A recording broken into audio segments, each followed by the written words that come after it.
Sheikh Hassan Youssef, a Hamas member in the occupied West Bank, was arrested 16 times and spent 24 years in prison.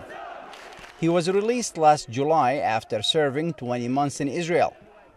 Youssef was arrested hours after we interviewed him. What is happening in Gaza is war crimes against the Palestinian people who have been besieged for 17 years. The Palestinians of Gaza cannot be separated from the rest of the Palestinian people, and the desecration of the sanctities they suffer and the people of Jerusalem suffer. Israel launched intensive airstrikes on the Gaza Strip after Hamas's October 7th attack on Israel, and began a major crackdown on Hamas members in the occupied West Bank. Israel always uses arrests as a component of a humiliating and aggressive strategic plan against the Palestinians to drain its energy.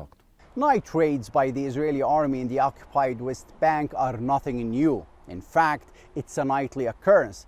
But since the start of the war on Gaza, arrests have soared exponentially. The Prisoners' Society says Israeli forces have detained more than 1,000 Palestinians just in the last 2 weeks. Since many of those arrested are either Hamas members or affiliates, Palestinians say Israel has several reasons behind its arresting campaign. The mounting death toll in Gaza has also inflamed tension, which led to mass demonstrations against Israel and the Palestinian Authority. Israel's war with Hamas in Gaza has stoked fear that Hamas may open another front in the occupied West Bank.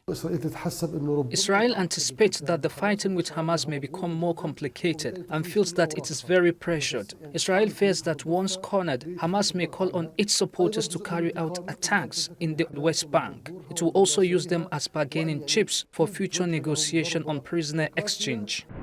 As Israel prepares for a possible ground assault in Gaza, Palestinians in the occupied West Bank are bracing for more punitive measures by Israel.